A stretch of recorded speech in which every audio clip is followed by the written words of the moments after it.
This is something of an unusual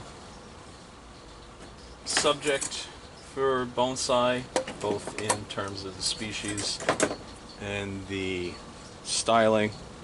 This is a forsythia plant that was given to me by one of my students many years ago, and I don't remember if he gave it to me headed into the Cascade style or if I did that on my own. It's been too long. I'm too old. I don't remember these things anymore. But the forsythia has a very strong vertical habit, and how I got this one to stay cascaded is kind of a mystery to me. I did wire it a tad last year.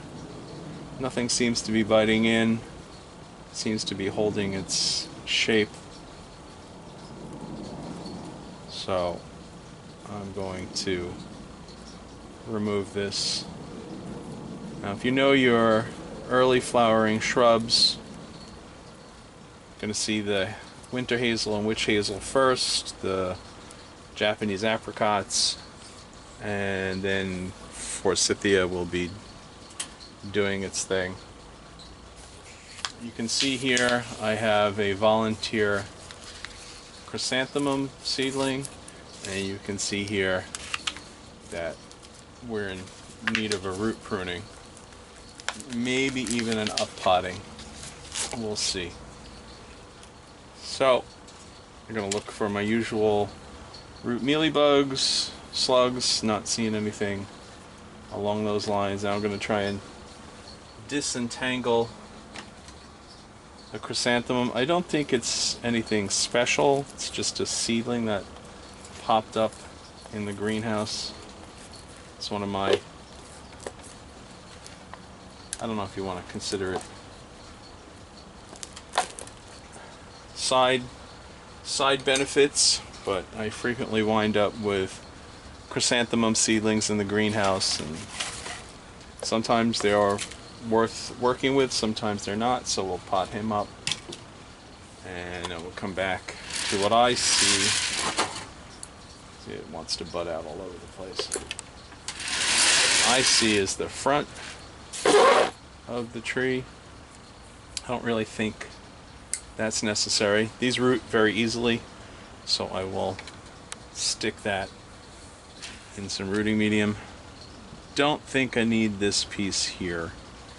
So if you're not sure, take out your magic piece of paper and block out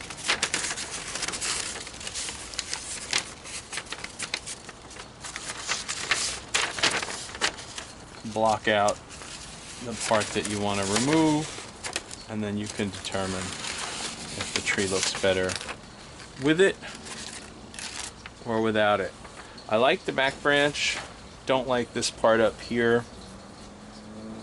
I'm gonna just say we go for it, and it gives me a few more cuttings, and then I'm pretty certain that this is on the verge of being root bound, so I will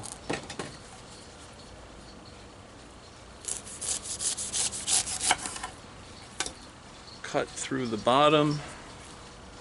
Yeah, it looks like it has a really nice network of roots.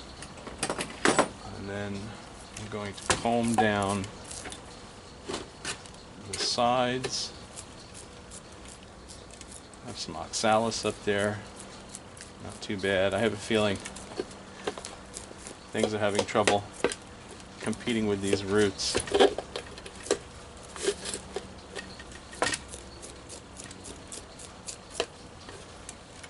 So the question now is, do I want to go back in the same pot?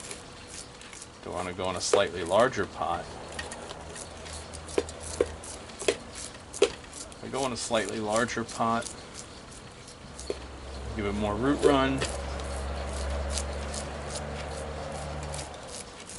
the tree might put on some more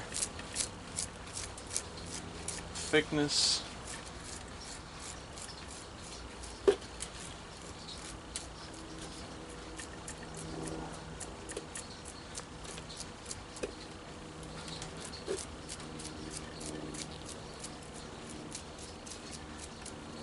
Or I could go right back in the same container.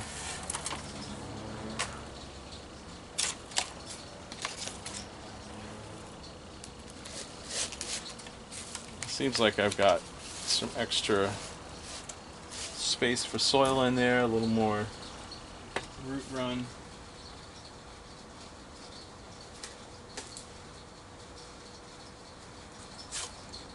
Or I could try for a smaller container, which would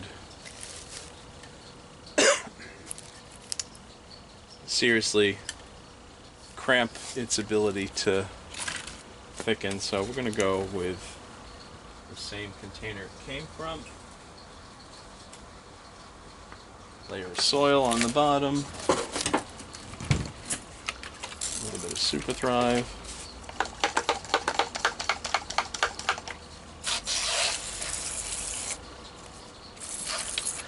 I tell you, the mixes are not what they used to be. A lot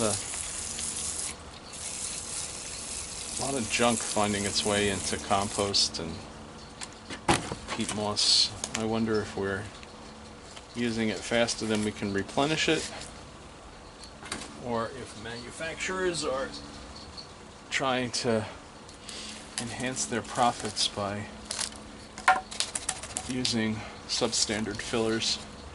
I have no idea what is actually going on. So that was a fair amount. I was able to scoop in there. Now we'll work around the sides.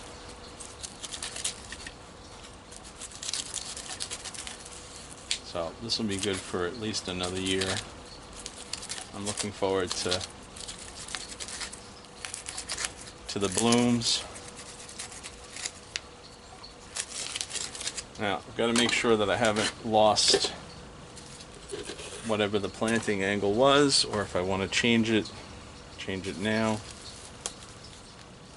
Just tweak it just a hair.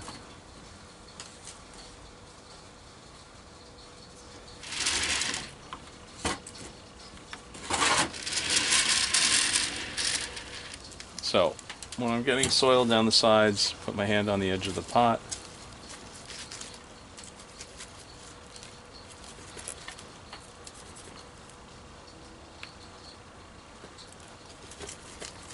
That wasn't debris, that was some compost that I didn't break up entirely as I was making the soil. Very excited, I got a cement mixer so I can mix up soil in quantity and not stress my back. Gotta remember, I'm lazy. Alright, so we need a little soil in there. And again, it's not soil, it's soilless media. My own blend based on my instructor's interpretation of the University of California mix, which is basically sand and peat moss.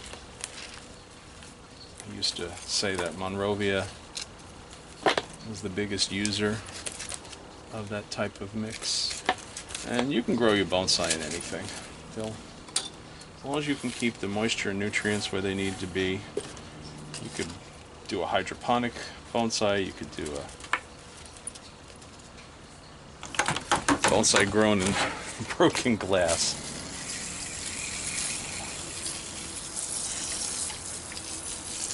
So, a little bit of Super Thrive to settle it in.